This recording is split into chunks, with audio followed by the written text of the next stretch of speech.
صلی اللہ تعالی علیہ وسلم۔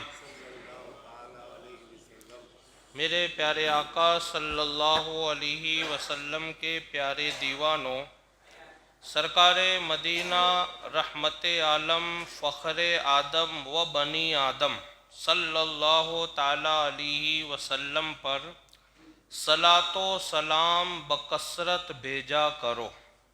صاحب کتاب کلام پاک کی مشہور و معروف آیت کریمہ ان اللہ و ملائکتہ یصلون علی النبی، یہ آیت کریمہ کی روشنی میں ہمیں اور آپ کو جو درس دے رہے ہیں درود پاک کے متعلق، کہ درود پاک ایک ایسا عمل ہے کہ جس سے ہر چھوٹی بڑی پریشانیاں دور ہو جاتی ہیں۔ بڑا مشہور و معروف وہ ایک شعر ہے کہ ہر مرض کی دوا ہے صلی علی محمد، تعویذ ہر بلا ہے صلی علی محمد۔ بہت سارے بزرگان دین کے واقعات آپ انشاءاللہ آگے سنیں گے، اور آپ نے پڑھے بھی ہوں گے، سنے بھی ہوں گے کہ بہت سارے بزرگان دین کے جو مخصوص وظائف ہوتے ہیں، مخصوص عمل، ان میں سب سے زیادہ جو مخصوص عمل ہوتا تھا وہ درود پاک ہوا کرتا تھا، کیونکہ درود پاک ایک ایسا عمل ہے کہ جس سے ہر پریشانیوں کا حل ہوتا ہے۔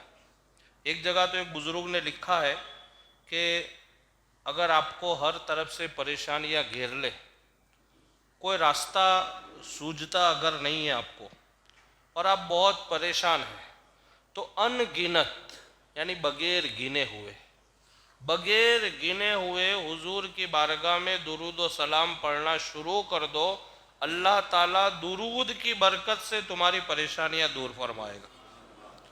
تو یہ درود پاک بڑا ہی عظیم الشان عمل ہے، اور اس کو ہمارے عمل میں لانا بھی بہت ضروری ہے۔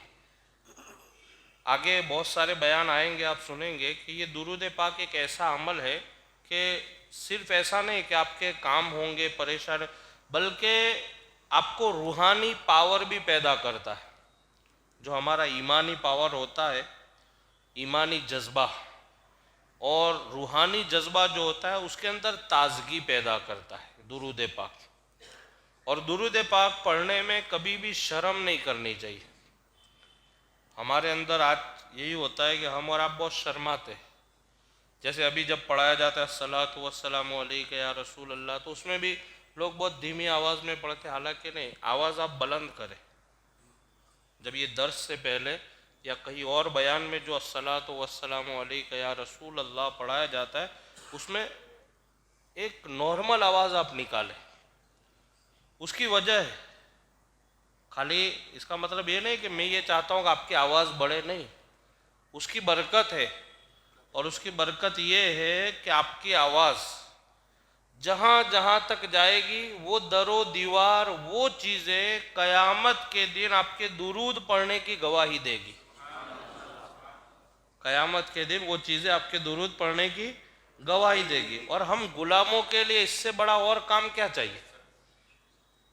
ہم غلاموں کے لیے عاشق رسول ہے، غلام رسول ہے، اور قیامت کے دن اگر درود پاک ہی ہماری عشق کے اور ہماری غلامی کی اگر ثبوت میں درود پاک بول اٹھے، اور وہ جگہ ہے اگر ہماری گواہی دے دے، تو اس سے بڑی اور کیا بات ہے؟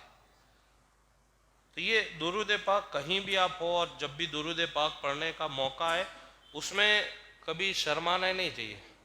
ہمارے صوفیاء کرام تو یوں فرماتے، درود پاک پڑھو بھی اور جھوم جھوم کر کے پڑھو۔ جھومتے ہیں نا ہم جس طریقے سے محبت میں، وارفتگی میں، اس طریقے سے سرکار کی محبت میں دیوانے بن کر کے درود پاک پڑھا کریں۔ اچھا، درود پاک پڑھنے کی دوسری ایک اور کیفیت یہ بھی ہونی چاہیے کہ جب بھی ہم درود پاک پڑھیں تو ہمارا ایمان یہ ہونا چاہیے کہ ہمارا یہ درود ہمارے آقا سماعت فرما رہے ہیں۔ بے شک یہ تو ہمارا ایمان ہے، اور سرکار کی حدیث پاک بھی ہے کہ زمین کے اوپر اللہ کے بہت سارے فرشتے الگ الگ کاموں کے لیے اللہ نے انہیں مقرر فرمایا ہے۔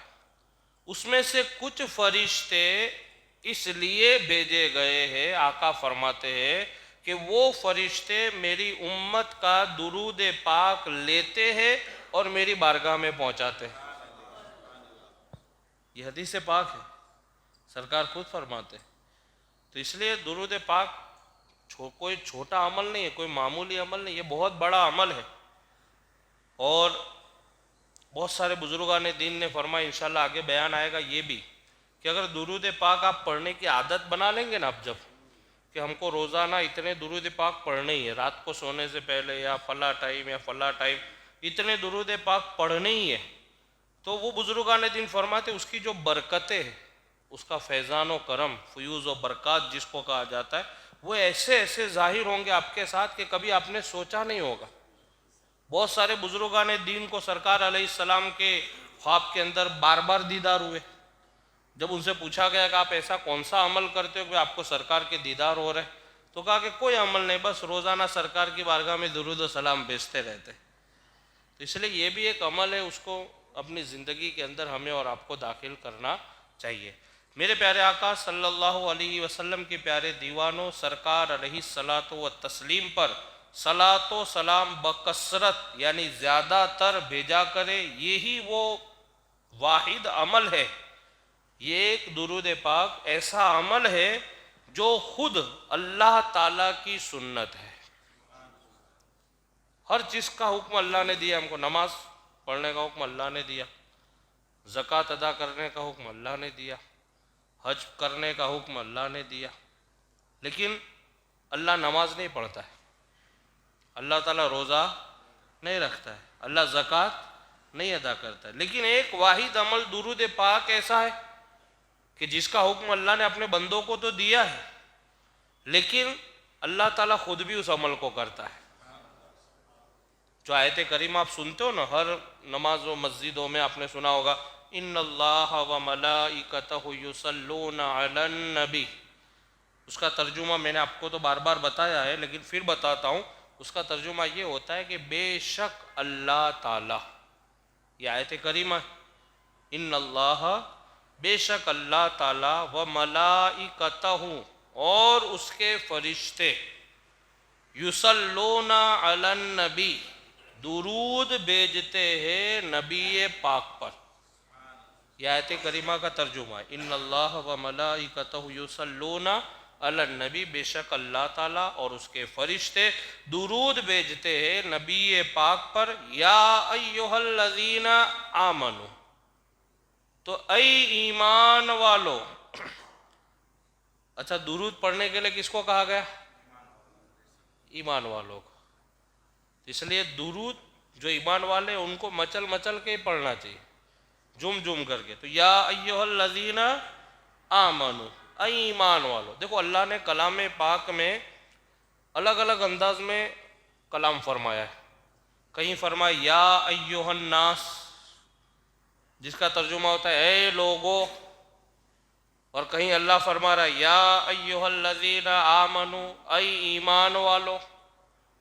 تو اللہ نے یہ خاص کر دیا کہ جو ایمان والے ہیں ان سے ہی ہم درود پڑھنے کو کہہ رہے ہیں، جو ایمان والے ہیں بس ہم ان سے ہی کہہ رہے ہیں کہ آپ میرے نبی پر درود بھیجیں۔ ان اللہ و ملائکتہ یصلون علی النبی، بے شک اللہ اور اس کے فرشتے درود بھیجتے ہیں نبی پاک پر، یا ایہا الذین آمنو، تو اے ایمان والو، صلو علیہ وسلموا تسلیما، تو تم بھی میرے نبی پر درود بھی بھیجو اور سلام بھی بھیجو۔ تو اللہ نے کیا فرمایا کہ بے شک اللہ تو بھیج رہا ہے، یعنی یہ درود ایک واحد عمل ایسا ہے کہ جو اللہ بھی کرتا ہے اور اپنے بندوں کو بھی کرنے کا حکم دے رہا ہے۔